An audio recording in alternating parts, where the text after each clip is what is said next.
Afghanistan, officially known as Islamic Emirates of Afghanistan, एक landlocked country है जो सेंट्रल एशिया और साउथ एशिया के क्रॉस रोड्स पर सिचुएटेड है।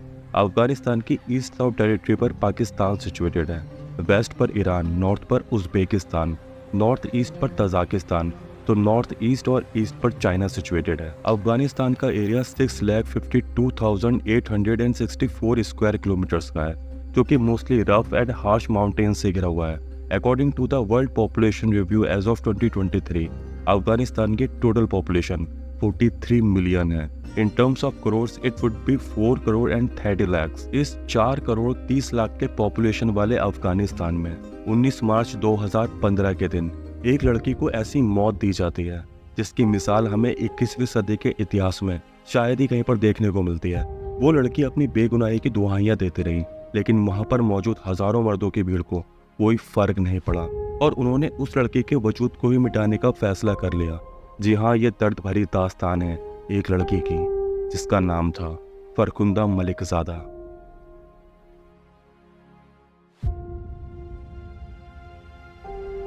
Hello everyone, welcome back to investigative soul.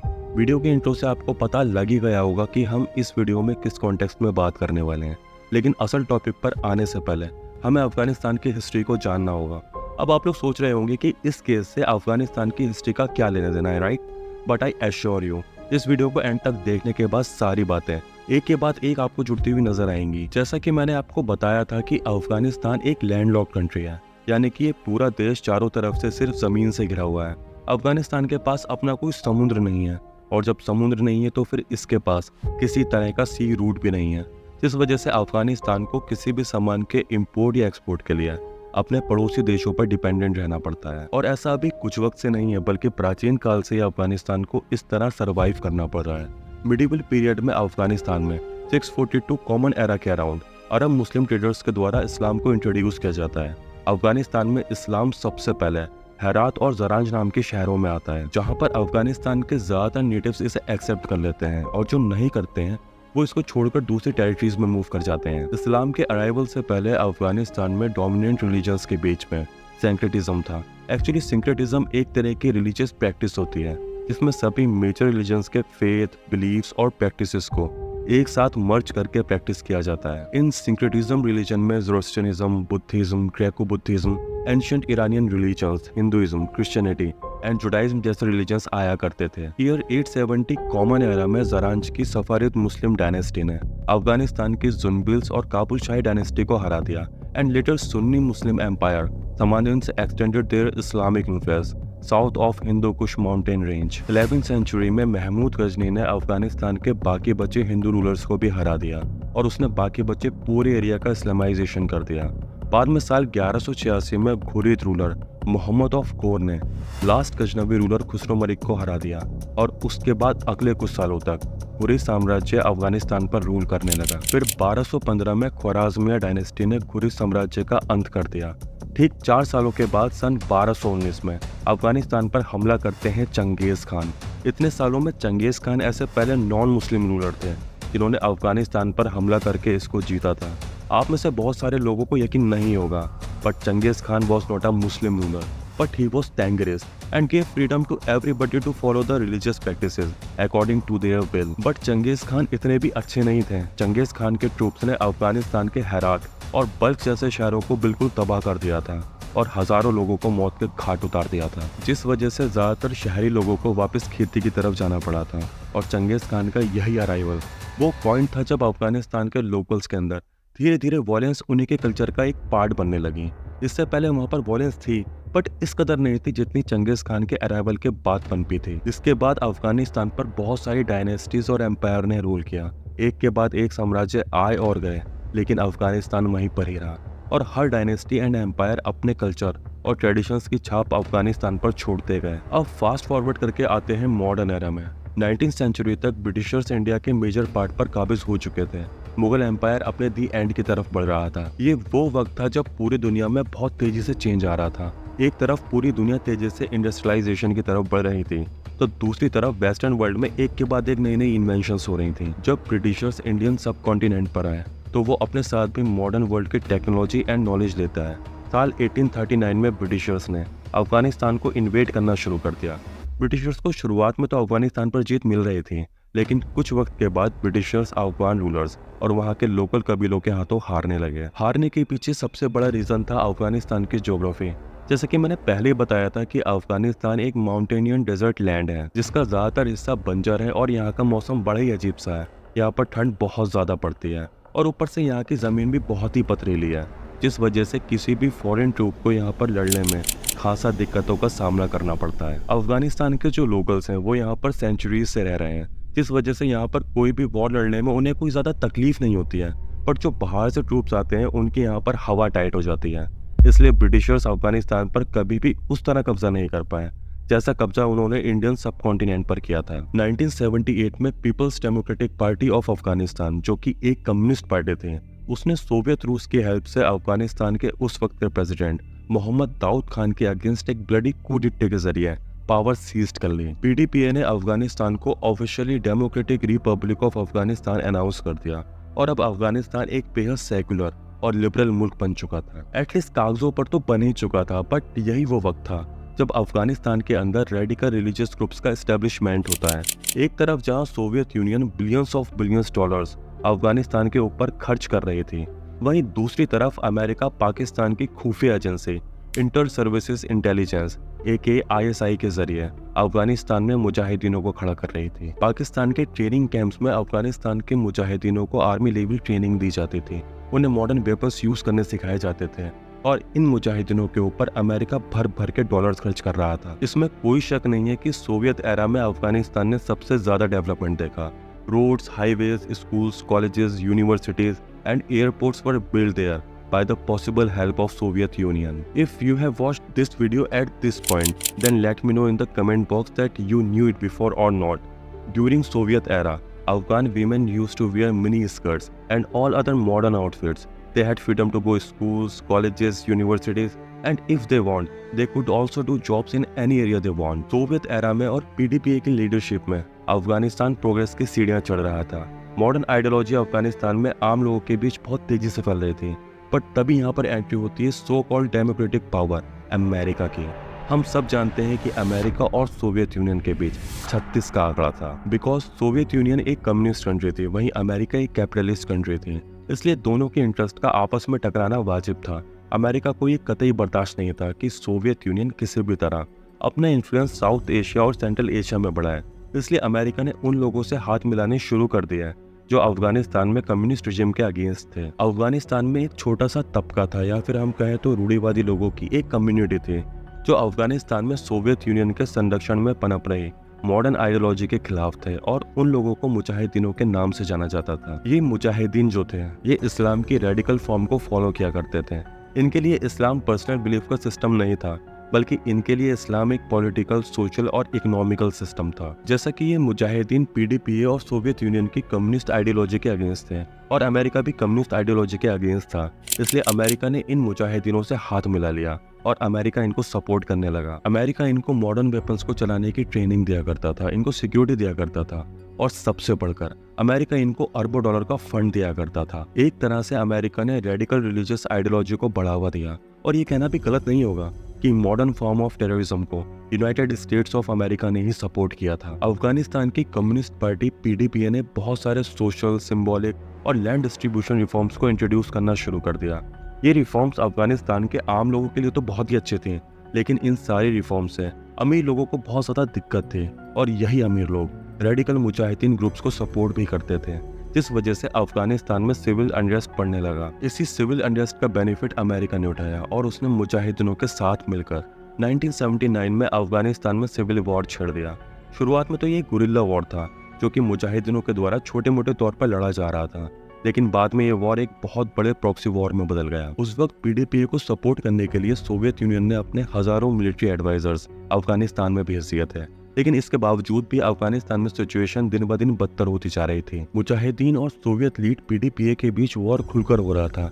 ये सोवियत अफगान वॉर 9 सालों तक चला और इस वॉर में 5,62,000 सोवियत ट्रूप्स और मुजाहिदीनों ने अपनी जानें गंवा दी। वहीं 20 लाख से ज्यादा कॉमन अफगान सिटीजन्स मारे गए थे और लगभग 60 लाख से ज्यादा अफगान सिटीजन्स इस वॉर के चलते अफगानिस्तान छोड़कर पाकिस्तान और ईरान में सेटल हो गए थे। हैवी एयर बॉम्बार्डमेंट की वजह से सैकड़ों गांव और शहर तबाह हो गए थे। जमीन में बिछाई गई लाखों माइंस की वजह से ना जाने कितने ही लोग अपाहिज हो गए थे। इस वॉर ने अफगानिस्तान को तबाह करके रख दिया था।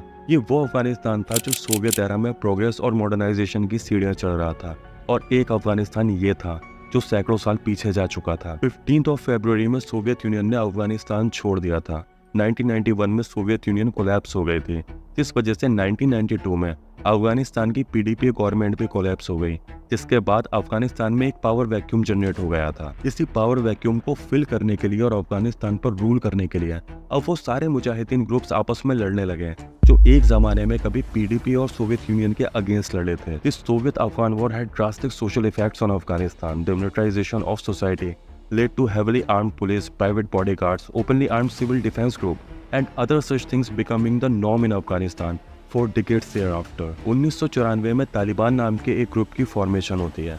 तालिबान वर्ड अरेबिक वर्ड तालिब से डिराइव किया गया है, जिसका मतलब होता है सीकर या फिर स्टूडेंट। अफगानिस्तान में पीडीपी गवर्नमेंट के फॉल के बाद जितने भी छोटे छोटे मिलिशिया ग्रुप्स बने थे, उनमें से सबसे ज़्यादा पावरफुल तालिबान था, जिस वजह से अमेरिका ने तालिबान को सबसे ज़्यादा सपोर्ट किया। एक तरह से कहा जा सकता है कि तालिबान को पालने पोसने वाले माँ और बाप दोनों ही अमेरिका हैं। 1994 से 1996 तक तालिबान ने अफगानिस्तान पर एक मिलिशिया के तौर पर पार्शियल रूल किया। 1996 में with American support Taliban Afghanistan पर फुल फ्लेजेड रूल करने लगा। 1996 से 2001 तक तालिबान लगभग 75% अफगानिस्तान पर अकेला रूल कर रहा था।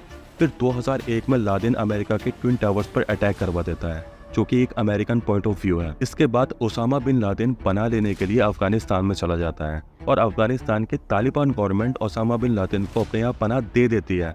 अमेरिका तालिबान से ओसामा बिन लादेन को सौंपने के लिए कहता है, लेकिन तालिबान अमेरिका का ये प्रस्ताव सिरे से ठुकरा देता है, जिसके बाद अमेरिका अफगानिस्तान पर चढ़ाई कर देता है और उसके बाद साल 2002 से लेकर साल 2021 तक अफगानिस्तान में तालिबान और अमेरिका के बीच एक बहुत बड़े लेवल पर वॉर चलता है। 2002 से 2021 के बीच तालिबान सत्ता की कुर्सी से बेदखल हो जाता है, बट अफगानिस्तान में अमेरिकन इंटरफेरेंस की वजह से जो अफगानिस्तान के आम लोग होते हैं उनका झुकाव तालिबान की तरफ हो जाता है, और तालिबान बेदखल होने के बावजूद अफगानिस्तान के बहुत सारे इलाकों पर अपना रूल चलाता रहता है। ये अफगान अमेरिकन वॉर पूरे 19 सालों तक चला और अल्टीमेटली ईयर 2021 में अमेरिका को अफगानिस्तान छोड़कर जाना पड़ा, और अब रेडिकल ग्रुप तालिबान के पास अफगानिस्तान की सत्ता है और अब वही अफगानिस्तान की सारी पॉलिसीज को फ्रेम कर रहे हैं। अपनी असली कहानी शुरू करने से पहले ये सारी बातें जानना हमारे लिए बेहद ही जरूरी था, क्योंकि दुनिया के किसी भी हिस्से में लोगों का व्यवहार कैसा होगा ये इस बात पर डिपेंड करता है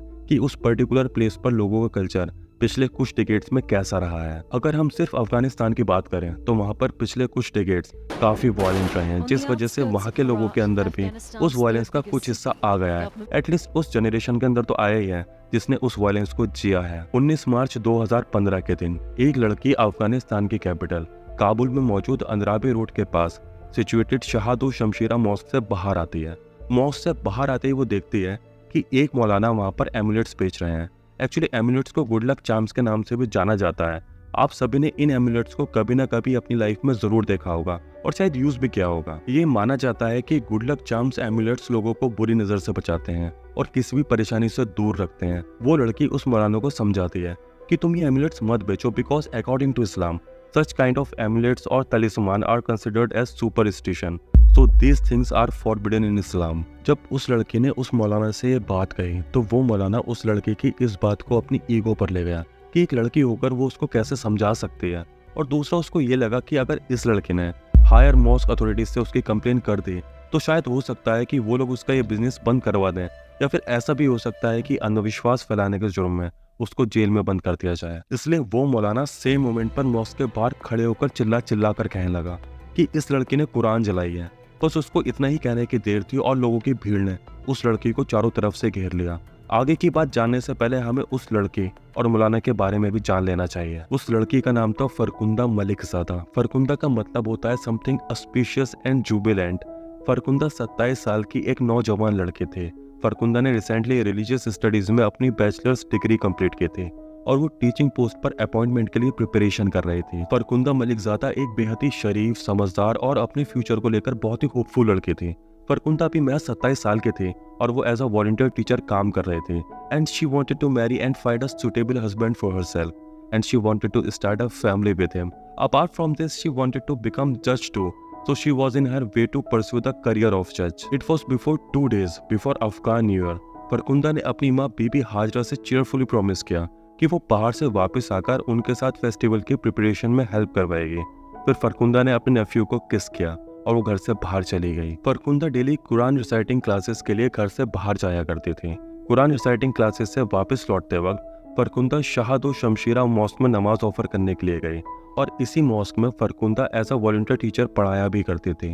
जब फरकुंदा नमाज ऑफर करके बाहर निकली तब उन्होंने देखा कि मुल्ला जैनुद्दीन मॉस्क के ठीक बाहर एमुलेट्स बेच रहा है, जिसका जिक्र मैंने पहले किया था। मुल्ला जैनुद्दीन उन एमुलेट्स को पेपर में कवर करके बेच रहा था और उन पेपर स्क्रैप्स पर कुरान की आयतें लिखी हुई थी। ये सब देखकर फरकुंदा ने मुल्ला जैनुद्दीन से कहा कि वो ये जो कुछ भी कर रहा है ये पूरी तरह से अंधविश्वास है और अन इस्लामिक है। ये सब कुछ उसने शहादो शमशीरा मॉस्क के केयर टेकर होने की हैसियत से उसको याद दिलाया। मुल्ला जैनुद्दीन को फील हुआ कि ये लड़की उसके लिए एक बहुत बड़ा खतरा है। ये लड़की उसका धंधा बंद करवा सकती है और हो सकता है कि वो इस लड़की की वजह से अंधविश्वास फैलाने के जुर्म में जेल में भी जा सकता है। जैसे ही फरकुंदा ने उससे ये सब कहा तभी उसी मोमेंट पर मुल्ला जैनुद्दीन जोर जोर से चिल्लाने लगा और चिल्ला चिल्लाकर कहने लगा कि ये लड़की अमेरिकन है और इसने कुरान चलाई है। फरकुंदा ने उस वक्त बुर्का पहन रखा था और उन्होंने प्रॉपर पर्दा भी कर रखा था जो कि इस्लामिक रूल के अकॉर्डिंग था। फरकुंदा शहादो शमशीरा मॉस्क के गेट के अंदर की तरफ खड़ी थी। मुल्ला जैनुद्दीन कहे जा रहा था कि अमेरिकन ने इस लड़की को यहाँ पर भेजा है। फरकुंदा जैनुद्दीन के इस इल्जाम से बिल्कुल भी नहीं घबराई और उन्होंने कहा कि मुझे अमेरिकन मत कहो, मैं एक मुस्लिम हूँ और मुस्लिम्स कभी भी कुरान नहीं जलाते हैं। तभी वहाँ पर भीड़ में से एक आदमी ने फरकुंदा से कहा कि अगर तुमने एक लफ्ज और बोला तो मैं तुम्हारा मुंह तोड़ दूंगा। भीड़ में से कुछ लोग इस पूरे इंसिडेंट की वीडियो रिकॉर्डिंग कर रहे थे तो फरकुंदा ने उन लोगों से कहा कि brother please don't film me. तो क्राउड में से एक आदमी बोला, it's not filming, why did you burn the holy Quran, don't you have any shame. Hundreds of angry radicals flock to the shrine upon overhearing the mullah's accusation. किसी ने police को inform कर दिया और वहां पर हालात ज्यादा बिगड़ने से पहले पुलिस आ गई। पुलिस फरकुंदा को वहां से एस्कॉर्ट करके मॉस्क से 1 मील दूर सेफ बिल्डिंग में ले जाना चाहते थे, बट फरकुंदा ने पुलिस के साथ जाने से मना कर दिया बिकॉज वो सब मेल पुलिस ऑफिसर्स है and she demanded female officer to escort her to another place. But before the arrival of female police officer, crowd overpowered the police officers and grabbed Farkhunda Malikzada. Radical भीड़ ने फरकुंदा को मॉस्क से बाहर निकाला और उसको जमीन पर पटक दिया। उन्होंने उसको लातों और घूसों से मारना शुरू कर दिया। भीड़ में से आवाजें आ रही थी कि इसको मार डालो, इसने कुरान जलाई है, इसको मार देना चाहिए। इसी बीच और ज्यादा पुलिस फोर्स आ गई और उन्होंने क्राउड को हटाने के लिए कुछ वार्निंग शॉट हवा में फायर किए, जिस वजह से कुछ भीड़ वहां से हट गई। जब भीड़ सामने से हटी तब पुलिस ने देखा कि एक नौजवान लड़की जमीन पर बैठी हुई है। उसका बुर्का और नकाब उसकी बॉडी पर नहीं है, उसके बाल बुरी तरह से उलझे हुए हैं और उसके हाथ और फेस रेड कलर के हो रखे हैं बिकॉज वो फरकुंदा का ब्लड था जो कि लोगों ने उसको पीट पीट कर निकाला था। फरकुंदा के पैर में सिर्फ एक शू था और उसका दूसरा शू गायब था जो कि पॉसिबली तब निकला होगा जब वो रेडिकल क्राउड उसको पीट रहा था। वहां पर लोग इस पूरे इंसिडेंट की वीडियो बना रहे थे। जब पुलिस फोर्स वहां पर आई तब फरकुंदा ने एक कैमरे की तरफ देखा।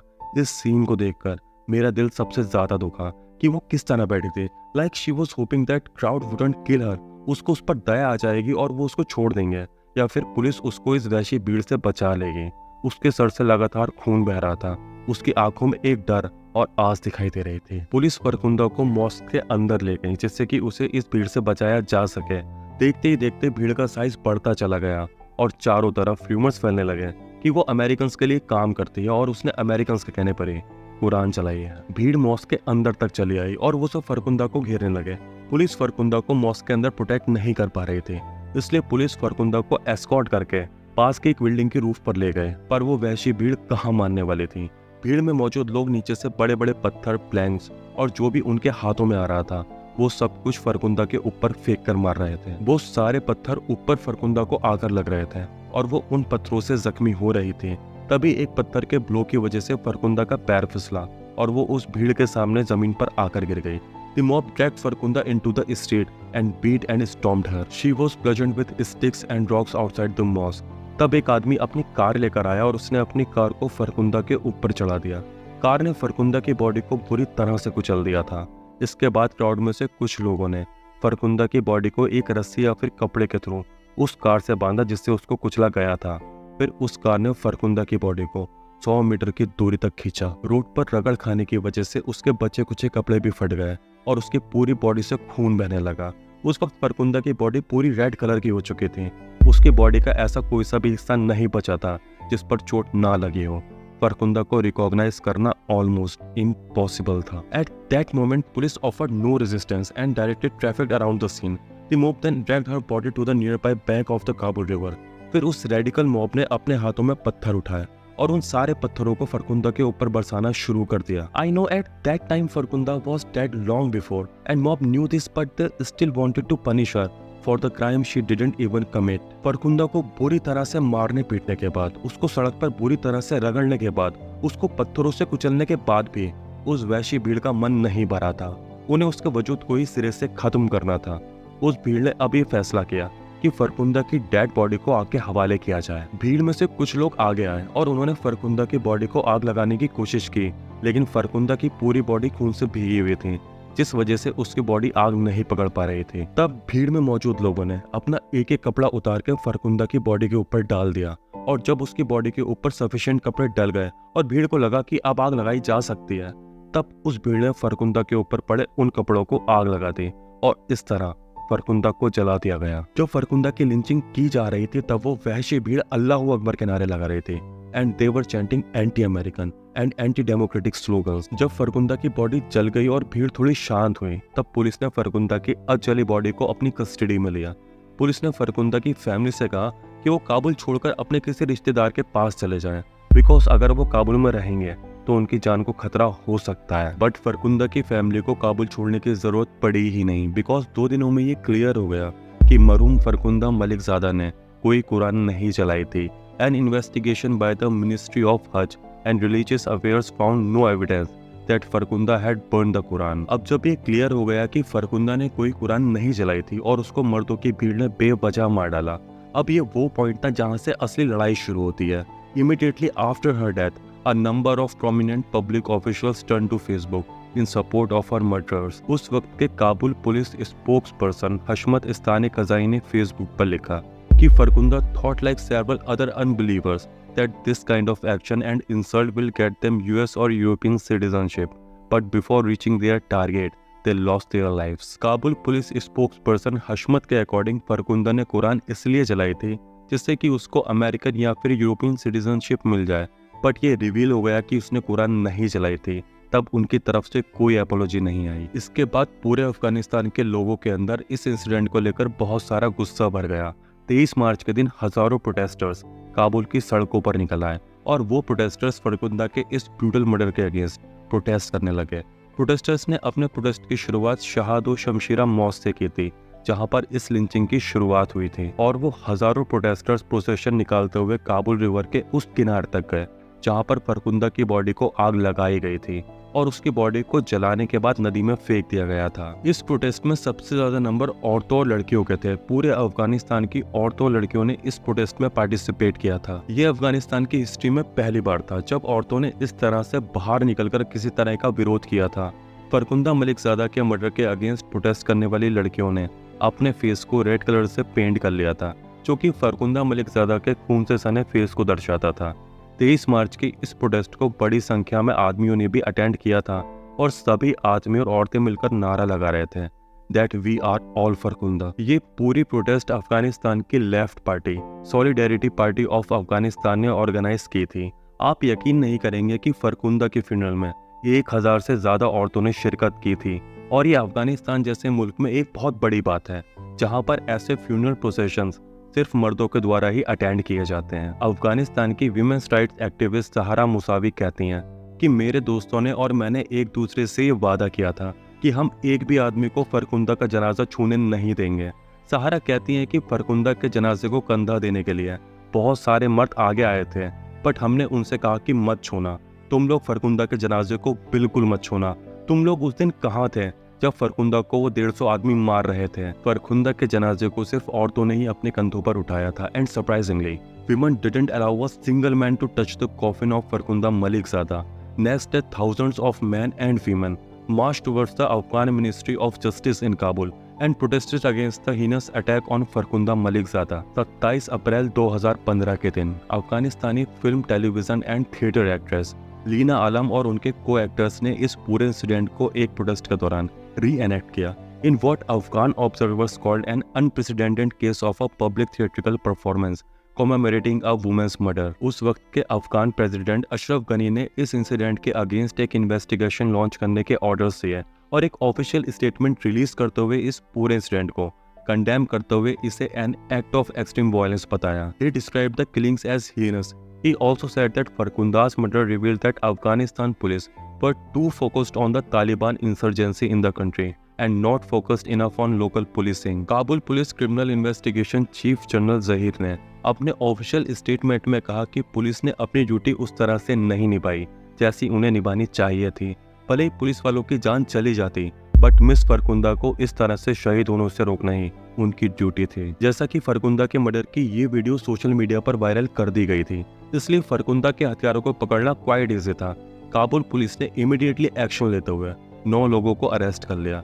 The interior ministry later reported that 28 people were arrested and 13 police officers were suspended as part of investigations. Hashmat Istani Kazai, an official spokesperson for the Kabul police, who publicly endorsed the murder, was sacked over comments that he made on social media supporting Farkunda's murder. US attorney Kimberley Motley ने फरकुंदा की family को trial के दौरान court में represent किया।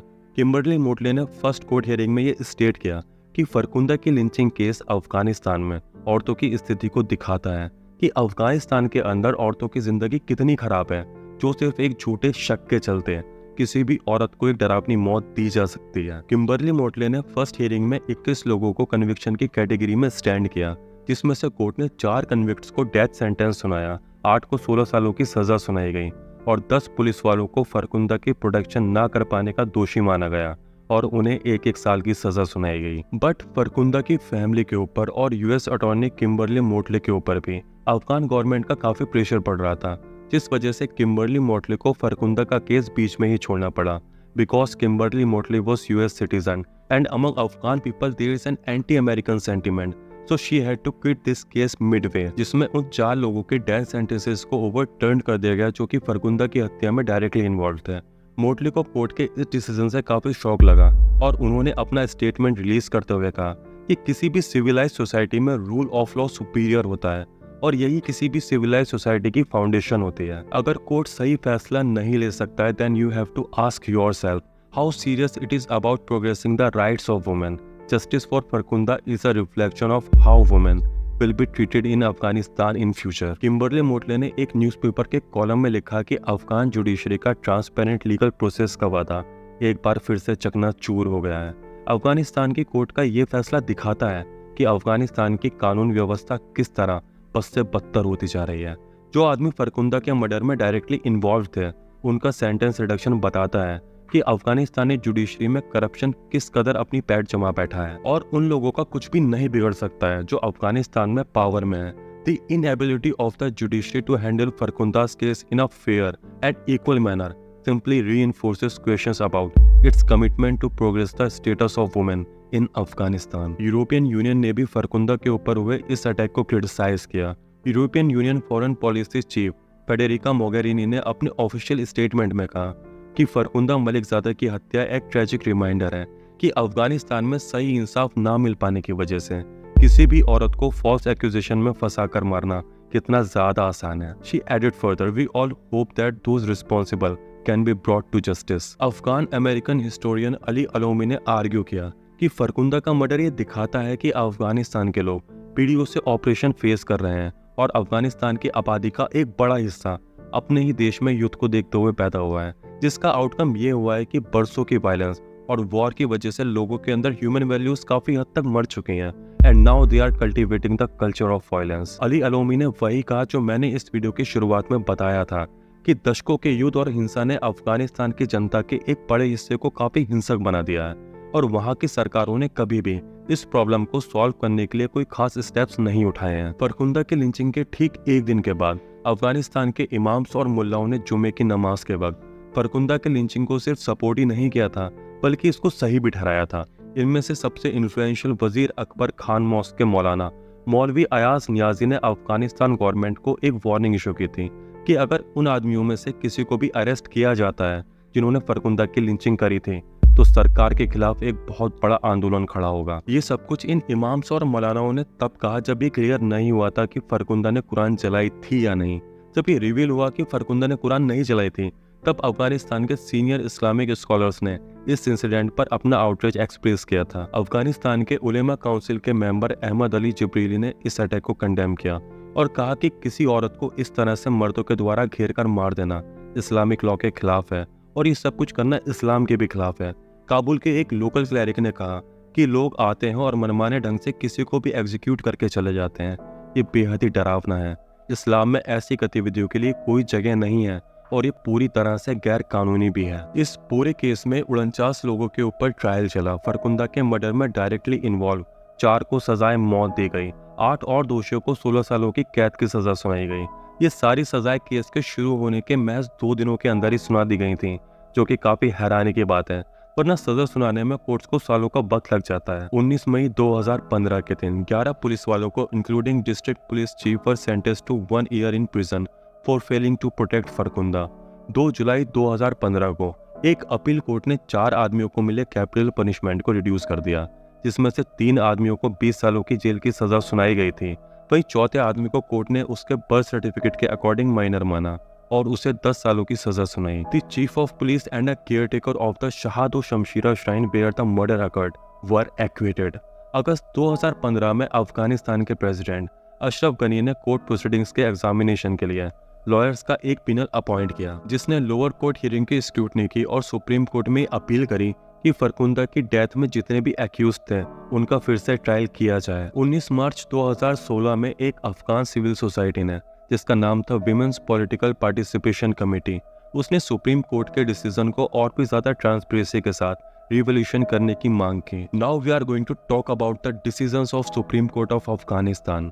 शहादो Shamshira mosque के custodian और फरकुंदा मलिकजादा को कुरान बर्निंग के झूठे इल्जाम में फंसाने वाले मुल्ला जैनुद्दीन को सुप्रीम कोर्ट ऑफ अफगानिस्तान ने वाइग्रा, कॉन्डोम्स और पैगन एमुलेट्स की ट्रैफिकिंग एंड सेलिंग के इल्जाम में और साथ में फरकुंदा को कुरान बर्निंग के झूठे इल्जाम में फंसाने के लिए जो डेथ पेनल्टी मिली थी उसको रिवर्स करके 20 साल कैद की सजा में कन्वर्ट कर दिया, जिसको मुल्ला जैनुद्दीन अफगानिस्तान के पुले चरकी प्रिजन में सर्व कर रहा है। एंड आई थिंक वहां से वो जिंदा बाहर आने से तो रहा। National directorate of security as known as NDS के फॉर्मर एजेंट शरफ बगलानी को फरकुंदा के सर पर फेटल ब्लो करने के जुर्म में डेथ सेंटेंस दिया गया था, जिसको सुप्रीम कोर्ट ऑफ अफगानिस्तान ने ओवरटर्न करके 20 साल की कैद की सजा में कन्वर्ट कर दिया। अब्दुल बशीर, जिस आदमी ने फरकुंदा की बॉडी को अपनी कार से कुचला था और फिर उसकी बॉडी को 100 मीटर की डिस्टेंस तक अपनी कार से बांध कर खींचा था, उसको भी डेथ पेनल्टी मिली थी, बट सुप्रीम कोर्ट ने उसको भी ओवरटर्न करके 20 साल की कैद की सजा में बदल दिया। इस पूरे केस में एक लड़का ऐसा था जिसकी कहानी काफी इंटरेस्टिंग है। मोहम्मद याकूब एक यंग लड़का था जो कि अपने फादर के सनग्लासेस शॉप पर काम किया करता था। याकूब बहुत मेहनती था और जिम्मेदार भी था। वो अपनी छोटी बहनों की जिम्मेदारी भी खुद उठाया करता था। हम एक तरह से कह सकते हैं कि जैसे एक माँ बाप अपने बच्चों को एक आइडल रूप में देखना चाहते हैं, याकूब ठीक वैसा ही था, रिस्पॉन्सिबल एंड सिंसियर। बट जब वो वहशी मॉब फरकुंदा को पीटता हुआ उसकी शॉप के सामने से निकला तो भावनाओं में बहकर याकूब भी उस मॉब का एक हिस्सा बन गया। और जब फरकुंदा को ड्राई रिवर बेड पर ले जाया गया तब याकूब बड़े बड़े पत्थर उठाकर फरकुंदा के सर पर मारने लगा। और याकूब को उस वीडियो में साफ देखा जा सकता है, जो कि क्राउड ने उस वक्त बनाई थी जब फरकुंदा के साथ असॉल्ट किया जा रहा था। याकूब के डिफेंस ने उसका बर्थ सर्टिफिकेट कोर्ट में सबमिट किया, जिसमें उसको at the time of incident 17 साल का पाया गया। So court considered him as minor and he must serve only 10 years due to being a minor। यहाँ पर मैं आपको एक जरूरी बात बताना भूल गया कि वो याकूब ही था जिसने फरकुंदा के फेस पर एक वाटरमेलन साइज ड्रॉप फेंक कर मारा था, जिससे फरकुंदा का फेस पूरी तरह से कुचल गया था। 22 मार्च के दिन फरकुंदा का फ्यूनरल रखा गया था, जिसको औरतों ने बढ़ चढ़कर अटेंड किया था and they were all dressed black to register their protest against the killing of Farkhunda Malikzada. Farkhunda की बॉडी को काबुल के नॉर्दर्न नेबरहुड में सिचुएटेड चाय खाना ग्रेवयार्ड में दफनाया गया। At the end of 2015 it was reported that Farkhunda's grave was half finished। अब वीडियो के आखिर में हम बात करते हैं फरकुंदा की माँ की, बिकॉज फरकुंदा की माँ ने इस इंसिडेंट पर जो अपने दिल की बात कही है उसको जाने बिना इस केस के साथ जस्टिस नहीं किया जा सकता है। आई एश्योर यू जब आप फरकुंदा की माँ के स्टेटमेंट सुनेंगे तो शायद आपकी आंखों से भी आंसू निकल आएंगे। फरकुंदा की माँ बीबी हाजरा को जब फरकुंदा की डेड बॉडी दिखाने के लिए मोर्चरी में ले जाया गया, तब उन्होंने देखा कि फरकुंदा को एक प्लास्टिक बैग में पैक कर रखा है। जब उस बैग की जिप खोली गई तब बीबी हाजरा की जैसे दुनिया ही उजड़ गई। बीबी हाजरा ने फरकुंदा के फेस को अपने दुपट्टे से साफ किया, उसके हाथ पैर पोंछे। उन्होंने देखा कि उसके हाथों पर और पैरों पर बहुत सारे जख्म हैं और उसका फेस बियॉन्ड रिकॉग्निशन है। फरकुंदा की तरफ देखते हुए बीबी हाजरा ने कहा, मेरी बच्ची, उन लोगों ने तुम्हारे साथ ये सब कुछ क्यों किया मेरी बच्ची? बीबी हाजरा को ये कहने के बाद फील हुआ जैसे फरकुंदा उनसे कह रही थी कि मैं बेगुनाह थी माँ। बीबी हाजरा आगे कहती हैं कि वो लोग इंसान नहीं थे, वो जंगली भेड़िए थे। उन्होंने उसको पीटा और जान से मार दिया, बस यही काफी था। फिर वो लोग उसको खींचकर सड़क पर क्यों लाए, उसके ऊपर कार क्यों चढ़ाई, उसको क्यों जलाया? उन्होंने तो उसकी लाश तक को साबुत नहीं छोड़ा। मोहम्मद याकूब के पेरेंट्स ने मीडिया से बात करते हुए कहा कि फरकुंदा के साथ जो कुछ भी हुआ वो बेहद ही भयानक और दिल को दहला देने वाला है। फरकुंदा के साथ ऐसा नहीं होना चाहिए था, बट उनका बेटा जवान था and he got carried away by his religious fervour. Mohammad Yaqub के फादर मोहम्मद यासीन ने कहा कि अगर मैं वहां पर होता तो मैं अपने बेटे को कभी भी उस भीड़ का हिस्सा नहीं बनने देता, मैं उसको वहीं पर रोक देता। बट तभी मोहम्मद यासीन आगे जो कहते हैं उससे उनकी पहले कही गई बात का मर्म पूरी तरह खत्म हो जाता है। मोहम्मद यासीन आगे कहते हैं कि अगर तुम्हारे सामने 1000 लोग कुछ कह रहे हो तो जाहिर सी बात है कि तुम इमोशनल हो जाओगे और भीड़ के साथ भावनाओं में बह जाओगे। One of the many troubling aspects of Farkunda's murder is that her killers were not religious extremists, but ordinary Afghans. Many seen in the videos are not wearing traditional clothes either, but t-shirts and jeans. Yaqub himself was into boxing and football. He had a pair of Real Madrid shin pads in his cupboard. सवाल ये नहीं है कि इतने सारे आदमियों ने फरकुंदा को क्यों मारा, सवाल ये है कि इतने सारे आदमियों ने बिना किसी प्रूफ के एक र्यूमर पर यकीन कैसे कर लिया और कैसे उन्होंने एक र्यूमर के बेस पर एक मासूम, बेगुनाह और निहत्ती लड़की को इस तरह और इतनी जल्दी मौत के घाट उतार दिया and committed an act of extreme violence. Men who killed and attacked Farkunda were mostly those who have lived in Kabul and have grown up as boys in President Hamid Karzai's government. They were not even ruled by Taliban at that time. They learned how to wear jeans and look modern, but their mentality towards women hasn't changed. President की wife रूला Ghani ने media से कहा कि ये incident दिखाता है कि Afghan society तब से एक्सट्रीम वायलेंस के एनवायरनमेंट में जी रही है जब से अफगानिस्तान में सिविल वॉर की शुरुआत हुई है। ये इंसिडेंट हर एक अफगानी के लिए एक वेकअप कॉल की तरह है कि वो खुद की तरफ देखे और कहे कि मेरी एक माँ है, मेरी एक बहन है, एक बीवी है और एक बेटी भी है। क्या मैं उनकी जिंदगी को इस तरह खत्म होते देख पाऊंगा जैसे मैंने फरकुंदा की जिंदगी को खत्म होते हुए देखा है? फरकुंदा को ऑफिशियली एक मार्टिर डिक्लेयर किया गया, जो कि अक्सर किसी बड़े लीडर को या फिर जंग में मारे गए किसी सोल्जर को डिक्लेयर किया जाता है। जहाँ पर फरकुंदा को मारकर जलाया गया था उस स्टेट का नाम फरकुंदा के नाम पर रखा गया है। फरकुंदा की माँ बीबी हाजरा कहती हैं कि फरकुंदा का नाम जिंदा है और उन्हें अपनी बेटी पर गर्व है। फरकुंदा के साथ जो हुआ वो बेहद ही अनफॉर्चुनेट था। फरकुंदा के लिंचिंग का ये केस हमें दिखाता है कि जब कोई भी समाज रिलीजन को पर्सनल मैटर ना मानकर उसको सोसाइटी का एक अभिन्न हिस्सा मानने लगता है, तब उस रिलीजियस स्ट्रक्चर का सबसे ज्यादा शिकार उस पर्टिकुलर सोसाइटी की औरतें और लड़कियां ही होती हैं। और ये मैं किसी एक रिलीजन के लिए नहीं बोल रहा हूँ, ऑलमोस्ट सभी रिलीजन में कुछ ऐसा ही है। हर रिलीजियस सोसाइटी में औरतों और लड़कियों को सेकंड क्लास सिटीजन ही समझा जाता है। अब आप में से कुछ लोग मेरी इस बात से शायद सहमत ना हो, बट अनफॉर्चुनेटली हकीकत यही है। बहुत सारे मिसोजिनिस्ट टाइप के लोग फ्रीक्वेंटली बोल देते हैं कि आज की तारीख में लड़कियों को बहुत सारे राइट्स मिले हुए हैं, लड़कों की तो आज की तारीख में कोई वैल्यू ही नहीं है। बट पहले हमें ये समझना होगा कि पास में लड़कियों की क्या स्थिति थी, उनके साथ कितने जुर्म हुए थे। अतीत में कभी सती के नाम पर उन्हें जला दिया गया तो कभी जिंदा दफन कर दिया गया। आज भी हमारे देश में कितनी लड़कियों को पैदा होने से पहले ही मार दिया जाता है और ना जाने कितनी लड़कियों को रोजाना सेक्सुअल हैरेसमेंट का सामना करना पड़ता है। आई नो कुछ लड़कियां हैं जो खुद को मिले अधिकारों का गलत फायदा उठाती हैं and I strictly condemn it.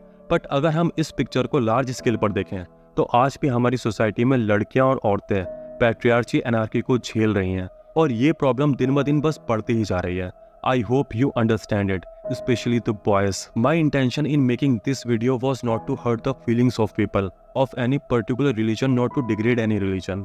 I have just shown you the reality. इसी के साथ आज की ये वीडियो यहीं पर खत्म होती है। अगर आपके पास कोई केस है जिस पर आप चाहते हैं कि मैं वीडियो बनाऊं, then please drop your comment in pin comment. I will make a video on the said topic and mention the name of the person who suggested that particular story to me. So अब आपसे मुलाकात होती है किसी नई video में, तब तक के लिए सबको बाय।